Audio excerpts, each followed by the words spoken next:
Pak Alex, silakan. Terima kasih, Ibu Ketua. Kalau hari ini kita memagar laut, bisa jadi besok kita akan membingkai langit.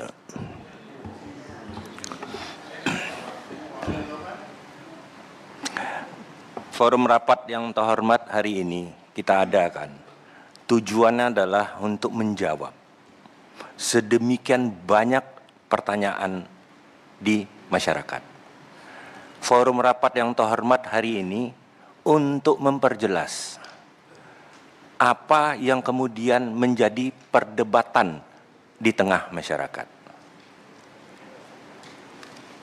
Banyak hal harusnya bisa kita ungkap hari ini. Kenapa? Ini kan bukan kejadian yang baru terjadi. Hari Senin dipagar, hari Rabu dibongkar. Tidak seperti itu, Pak. Kalau kita cermati, ya, ada pemberitaan dari pertengahan tahun lalu soal pagar laut ini.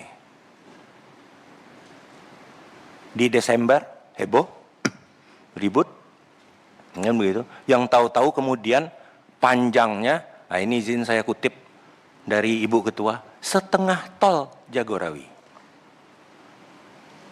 Sedemikian panjangnya. Nah, kemudian ada perintah dari Pak Presiden, Panglima tertinggi, bongkar. Kalau sudah diperintah ya berarti ada yang salah. Dan perintah itu bukan kemarin, Pak. Sehingga kan muncul pertanyaan-pertanyaan berikutnya. Ya. Sedemikian banyak peraturan perundang-undangan yang dilanggar. Mohon izin Pak Menteri, bukan hanya 2 pasal yang seperti di paparan Bapak. Banyak lagi, Pak. Apa kaitannya dengan lingkungan hidup? Belum lagi dengan peraturan menteri. Dan pertanyaan-pertanyaan itulah yang sebenarnya kami harapkan bisa terjawab hari ini.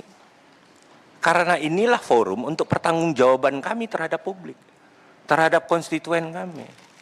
Contoh pertanyaannya, apa betul pagar laut ini terkait dengan PSN? 2, apa betul pagar laut ini kaitannya dengan PIK 2? Kalau apa yang dipaparkan ya semuanya masih jadi bahan pertanyaan terus kok. Semuanya jadi normatif. Saya harapkan kemudian Pak Menteri beserta jajaran hari ini bisa menjawab pertanyaan-pertanyaan yang detail seperti itu. Apalagi yang seperti disampaikan oleh Pak Daniel, Pak Daniel atau siapa tadi, bahwa Bapak juga didukung oleh institusi Polsus ya, yang punya hak untuk menyelidiki. Dan saya rasa sudah cukup waktu yang panjang kok untuk kemudian kita bisa mengungkap ini.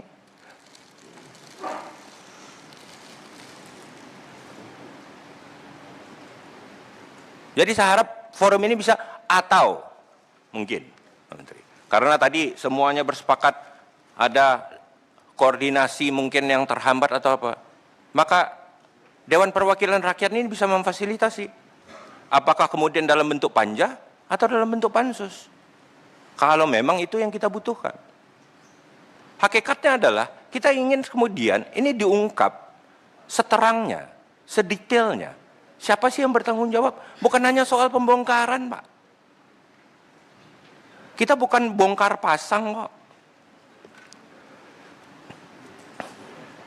Jadi itu saja dari saya, Bu Ketua, supaya bisa lebih dipertegas, lebih dirincikan, lebih terbuka, dan lebih transparan. Terima kasih. Baik, kalau tidak ada lagi dari unsur pimpinan, kami persilahkan Pak Menteri untuk menjawab. Nanti kalau ada pendalaman, ada 2 anggota kita batasi untuk melakukan pendalaman. Silakan. Terima kasih Bu Pimpinan dan Wakil Pimpinan serta seluruh anggota DPR RI. Jadi beberapa pertanyaan dari Pak Sony PDIP tadi ya alhamdulillah itu sebetulnya sama dengan kita. Jadi kalau secara umum saja barangkali bisa saya sampaikan begini. Izin Bu Ketua, tolong Pak Menteri agak dekat sedikit.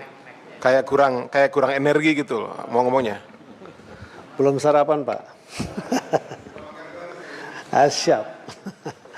Jadi apa namanya, saya bisa simpulkan bahwa kenapa kemudian bahwa pagar ini kemudian tidak segera dilakukan pembongkaran, dan kemudian ketika pembongkaran saya membuat pernyataan bahwa itu adalah bagian dari barang bukti. Ya, saya berpikir bahwa harus ada edukasi yang baik, yang benar juga gitu. Sesuai dengan kewenangan dari Kementerian Kelautan Perikanan kan ada batasan-batasan ruang kewenangan, jadi tidak menyeluruh juga gitu ya. Contoh misalnya kita kalau dianggap lalai, misalnya kenapa itu sejak Agustus baru kemudian setelah rame-rame baru kita turun. Tapi paling tidak pada saat mulai rame itu KKP langsung hadir dan melakukan pengecekan secara administratif, apakah ada pengajuan KKPRL ataukah mungkin sedang proses ataukah mungkin sudah dikeluarkan dan seterusnya. Setelah diketahui tidak ada, maka pada hari itu dilakukan penyegelan. Itu tahapan pertama begitu, karena memang kita juga sudah melakukan ratusan kali penyegelan, itu tidak hanya di sini, di seluruh Indonesia kita lakukan. Yang kalau tidak salah ada 196 kasus yang kita lakukan. Cuma tidak terberitakan seperti ini karena mungkin tidak terlalu menarik. Ada misalnya di Batam itu apa namanya reklamasi yang menghancurkan hutan mangrove. Itu juga kita tindak, kita segel, dan padahal sudah ada KKPRL-nya tapi tidak sesuai begitu. Nah, kita tidak bisa kemana-mana. Misalnya contoh begini, tiba-tiba lalu kemudian tiba-tiba dibongkar misalnya begitu. Jujur saja membongkarkan memang ada budgetnya juga. Lalu yang kedua, nanti kalau kita dipertanyakan sama Bapak Ibu di sini, itu budgetnya dari mana, atau nanti jadi ketemuan BPK terus siapa yang tanggung jawab. Kan pusing juga kita. Lalu kemudian kalau belum ada keputusan, karena nanti keputusannya itu kalau begitu ditemukan siapa yang memasang dan kemudian ketahuan, selain denda juga dia harus membongkar. Begitu, yang bersangkutan harus membongkar, bukan kita yang membongkar gitu lah. Itu salah satu. Cuman gimana ya, netizen kan seperti tadi yang Bapak sampaikan di ujung sana mengatakan, loh kok dibongkar dilarang, kok nggak boleh. Padahal kan harus juga kita edukasi secara hukum. Kan negara ini kan bukan yang asal-asalan, ada hukumnya juga begitu loh. Jadi siapa yang melakukan itu tanpa bertanggung jawab, kemudian kita harus meminta bertanggung jawab. Kalau sudah tidak ada buktinya kan sulit. Bisa, bukti itu bisa melalui foto, bisa melalui video, ya bisa juga gitu. Tapi sekali lagi itu ada anggaran juga untuk melakukan itu semua. Oke, tapi kemudian kami menganggap bahwa kemarin secara bersama-sama, jadi kami berkoordinasi dengan Angkatan Laut, lalu kemudian kami menyatakan bahwa jangan hanya sendiri tetapi semua. Ada dari kepolisian juga, ada dari Bakamla, kemudian ada dari KPLP, ada dari kami, ada dari Menteri ATR, karena kebetulan Menteri ATR juga di situ ada juga kasus sudah diterbitkan HGB di, saya nggak tahu di wilayah sebelah mana, itu nanti saya jelaskan soal itu. Dan alhamdulillah juga dihadiri oleh Ibu Pimpinan Komisi 4 dan Wakil Pimpinan Komisi 4. Jadi artinya nanti kalau ada pertanyaan kenapa gitu, ya ini memang harus tuntutan masyarakat harus dibongkar. Nah itu artinya begitu. Kenapa kalau misalnya dipertanyakan ini anggarannya dari mana? Di sana pun ditanya kami oleh wartawan juga ditanya kami. Anggarannya dari mana Pak? Kami katakan patungan. Nah, kami mengirim pasukan dari KKP ada 460-an. Kemudian dari masyarakat nelayan juga 1.000 lebih, ya 1.100 kalau nggak salah. Terus 750 dari TNI Angkatan Laut. Dan hari ini masih berlangsung terus dan berjalan membersihkan itu. Dan itu bentuk pertanggungjawaban yang bisa kami lakukan di tengah juga situasi kadang-kadang memang netizen atau masyarakat itu nggak mau tahu. Yang penting pokoknya harus bersih begitu saja. Ya itulah. Tapi ya sudah, memang itu yang harus menjadi hal yang harus saya hadapi, dan pelan-pelan mudah-mudahan nanti semakin dipahami, masyarakat juga semakin paham. Terus kemudian yang kedua, soal kemudian ada HGP dan lain sebagainya. Sepengetahuan saya itu di laut itu tidak boleh ada HGP atau ada sertifikat. Bahkan seseorang yang memiliki sertifikat ketika tanahnya tuh hilang terendam oleh laut, maka itu musnah. Jadi memang tidak ada. Nah, terhadap itu saya pasti tidak bisa menjawab. Tidak diperbolehkan menjawab kenapa itu lahir. Itu adalah ranahnya Menteri ATR BPN. Dan sudah dijawab oleh beliau. Kalau saya menjawab ke sana, salah itu. Karena tugas dan fungsi saya adalah mengawasi laut, mulai dari pesisir sampai ke tengah. Ketika ada bangunan yang tidak memiliki izin, atau di pulau-pulau sekalipun, ada bangunan yang tidak memiliki izin, kami harus hentikan. Dan kewenangan kami hanya sampai pada kewenangan denda administratif. Mungkin ini sebelah kiri saya Pak Sekjen, ini Profesor Hukum, mungkin bisa dijelaskan sedikit tentang ketentuan-ketentuan tupoksi kita terhadap itu Pak. Mohon izin Ibu Pimpin.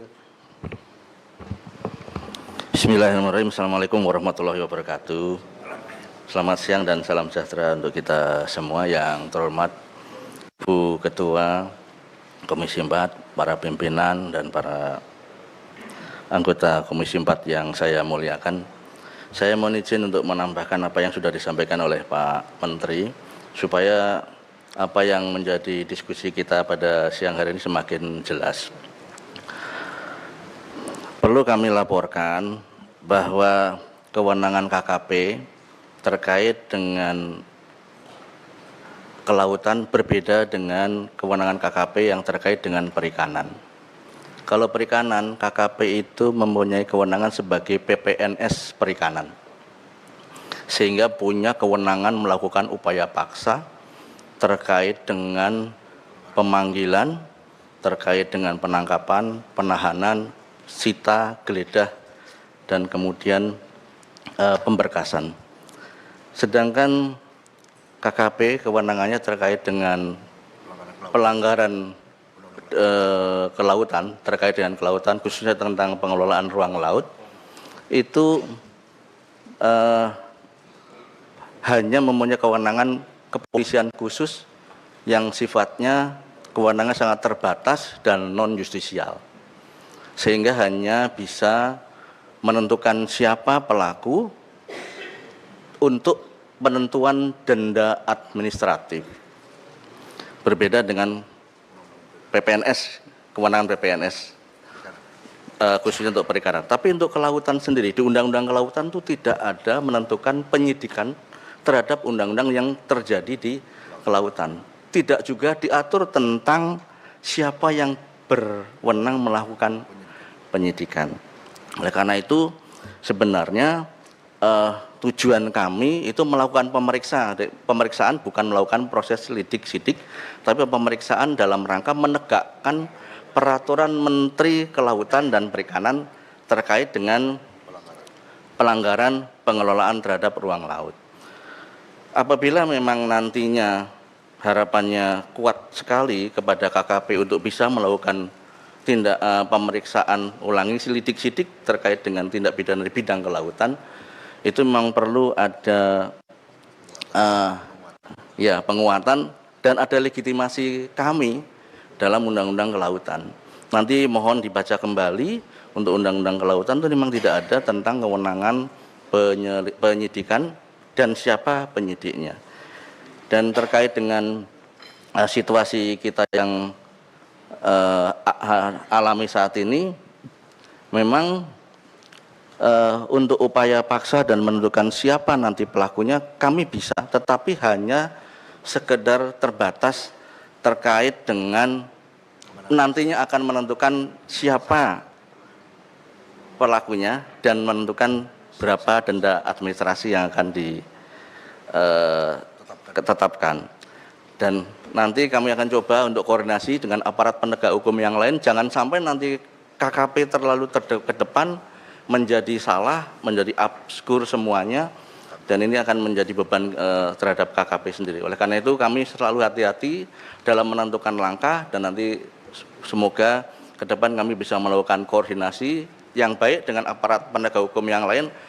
Kira-kira yang mempunyai kewenangan terhadap melakukan penindakan terhadap pagar laut ini khususnya, itu aparat penegak hukum yang mana, supaya proses penyidikan bisa berjalan dengan baik dan bisa menentukan secara material siapa pelakunya, sehingga untuk proses penyidikan yang nanti akan dibawa ke ranah criminal justice system di pengadilan akan lebih tuntas. Namun saat ini dari KKP hanya ranah administrasi, karena hanya melakukan penegakan terhadap peraturan Menteri KP, dan terkait nanti siapa pelakunya baru bisa kita kenakan denda administrasi. Saya rasa itu perlu penjelasan lebih lanjut dari kami sebagai Sekjen untuk melengkapi apa yang disampaikan oleh Bapak Menteri. Sekian, terima kasih. Saya lanjutkan, Ibu. Jadi tadi seperti Pak Arif Rahman dari Nasdem sudah, mudah-mudahan sudah jelas ya, sudah dijawab sebetulnya sama Pak Riono tadi dari PKS. Jadi kami memiliki batasan kewenangan yang tidak bisa luas. Nah, ini kami mohon juga kepada yang mulia para anggota Komisi 4 DPR RI, memang kita harus melakukan satu edukasi di tengah situasi zamannya broadband seperti sekarang ini. Kalau kita tidak melakukan edukasi, akibatnya seolah-olah kita yang salah. Contoh misalnya kemarin itu ketika tersiar soal ada HGB atau sertifikat HGB, yang disalahkan tuh Menteri KKP, seolah-olah Menteri KKP yang mengkapleng-kapleng, padahal tidak seperti itu gitu ya. Bahkan kami pun baru tahu setelah diumumkan oleh Menteri ATR. Tapi yang pasti yang kami ketahui berdasarkan undang-undang memang tidak boleh ada penerbitan sertifikat di laut kecuali untuk suku tertentu. Salah satu contoh adalah suku Bajo. Dan itu pun sebelum diterbitkan oleh ATR BPN harus diterbitkan dulu KKPRL. Jadi seperti itu. Nah, kemudian soal yang di Bekasi, kan di Bekasi sama juga, tidak memiliki. Jadi segala sesuatu yang tidak memiliki izin, kalau dia memiliki izin lokal seperti HGB dan sebagainya, itu adalah di darat. Begitu dia mulai masuk ke ruang laut, dia harus mengajukan izin KKPRL ke pemerintah pusat, dalam hal ini adalah Kementerian Kelautan Perikanan. Apabila itu tidak ada, pasti kemudian akan kita lakukan tindakan penyegelan dan kemudian kita usut sesuai dengan koridor tadi, denda administratif dan lain sebagainya. Kita tidak bisa masuk ke ruang yang lebih jauh. Ini semoga sudah bisa menjawab